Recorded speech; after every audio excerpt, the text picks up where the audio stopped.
we as the audience have to suffer through all the plugs and promotionals as well.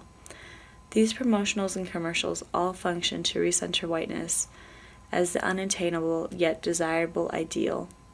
Even the responses of the judges of American Idol reiterate a white and male-dominating chain of command. Martina, there is the bottom three over there. Yeah, I know. But I was talking to Mom. Sorry. Everybody's really, really good. Thanks, Paula. The representation of the white female judge in the show comes off as supernaturally nice and simply wants to please everyone. I think all of you up there should be proud of yourselves. You know, you're doing a great job.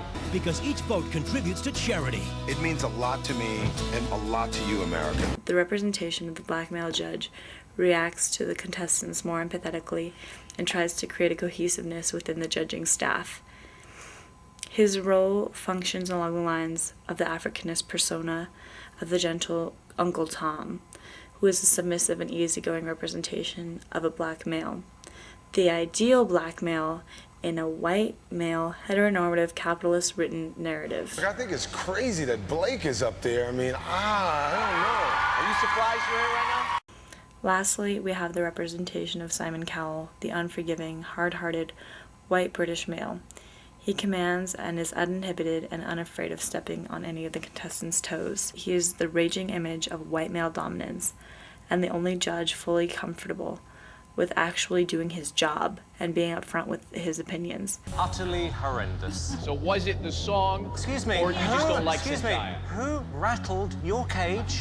But Paula, if he came out and he nailed it, shut up, Ryan. Following the white male, heteronormative capitalist fantasy, he may be the only one of the judges with capacity to be clear with his opinions and his own mind. You know, it's like eating a hamburger for breakfast. You know, it doesn't go together. Now, Simon, I want to clear something up. There seems to be a little confusion with a look that you gave last night on the live show after Chris sang. What happened? I finished talking, I was talking to Paula, and unfortunately I didn't hear Chris mention the people of Virginia. There was on camera, I gave a look, but in fact I was giving a look to Paula, and the implication was I was disrespecting the victims. I may not be the nicest person in the world, but I would never, ever, ever disrespect those families or those victims, and I felt it was important to set the record. And we all know that. But to that point about talking when we're on this stage, you talk to the judges, Paula and Randy, all the time while we're up here on this stage, not listening to what we're talking about. Isn't that right? He's always taunting you, That Paula. is true, Ryan, yes.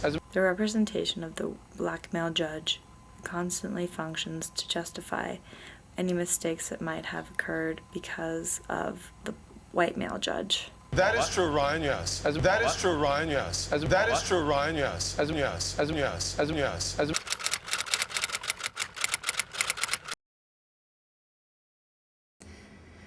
Most of the news on Wednesday, April 18, 2007, on Fox was dedicated to the demonizing of Cho Sang-hui and the sensationalism surrounding what the news stations around the U.S. call the massacre at Virginia Tech. Fox News aired a segment of the videotape Cho made before his shooting rampage and constantly capitalized upon the happenings around the devastating event. Fox was continuously running commercials throughout the night with promises of showing the video Cho made. The commodification of this horrific incident is a phenomenon that illustrates how Fox tends to harp on fear that viewers might have regarding domestic affairs in order to avoid foreign affairs. It also plays on the anxiety that surrounds Cho's non-white race. They even address that with this segment, which highlights a Korean church in mourning of the event. They sang in English and in Korean, prayed to one God for families they have never met, and daring to put themselves in the place of grieving Virginia Tech parents, they held on to their own children. The service, open to all ethnicities and faiths, was still almost entirely Korean, a community confronting an understandable and embarrassing pain. There was extensive coverage on the responses from professors and students from Virginia Tech and interviews in the hospitals with the survivor of the attack. Another way in which Fox News kept the news local was to spend an obscene amount of time dedicated to recapping American Idol, the show that had just aired no more than 40 minutes earlier. They even shared some highlights from the online chat room about American Idol. The strategies used to numb the minds of the audience and lure them into preoccupying themselves with only entertainment functions to reestablish whiteness and white privilege, because it does not call the hierarchical chain of command into question. It seduces viewers into tolerating the current distribution of power and limits images of conflict abroad so as not to interfere with the comfort of white, heteronormative capitalist privilege that exists among individuals in the United States.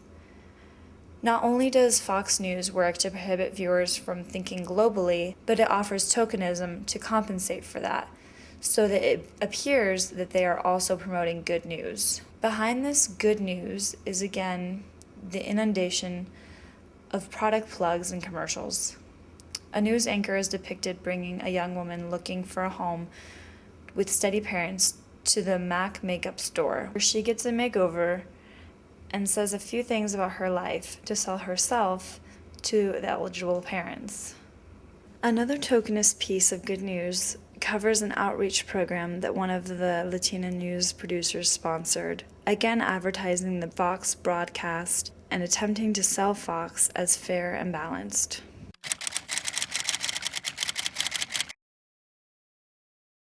A calculating and incredibly inscribing way that whiteness gets reestablished in the categorical hierarchy at the top is during primetime television on Wednesday Night Fox during the commercials. Most of the commercials aired during primetime on Fox take a white supremacist and male supremacist standpoint. The repetition of working from this framework naturalizes it in the viewer's mind and confirms the notion that if you want to be young, frugal, healthy, and happy, you should subscribe to values associated with whiteness in a patriarchal framework. Look, I'm not asking you to change your ways. I'm just blocking you so the kids can't see. Now, who wants lemonade?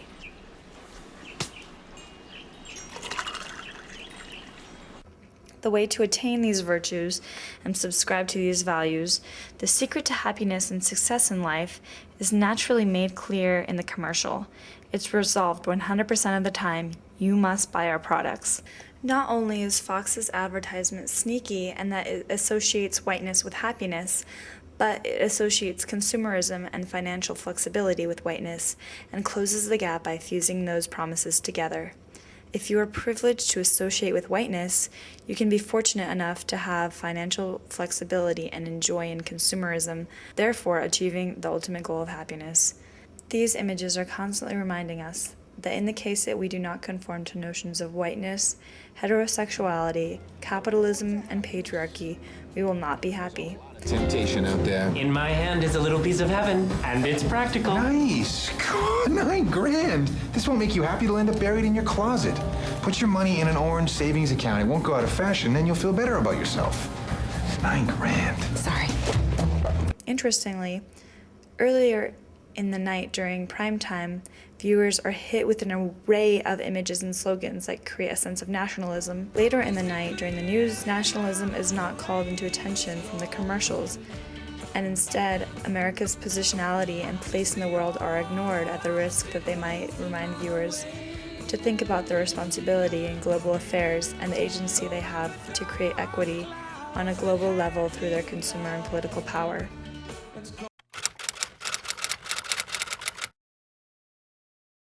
Fox's programming deprograms us from thinking critically and teaches us to wait and be validated by the few Simon Cowells in the world, while encouraging us to equate people from the third world with cartoon animals. Fox reestablishes the dominance of whiteness by portraying it as desirable, pure, powerful, and charitable. The programs and the commercials function together to create this representation of whiteness as normal and its power unquestionable.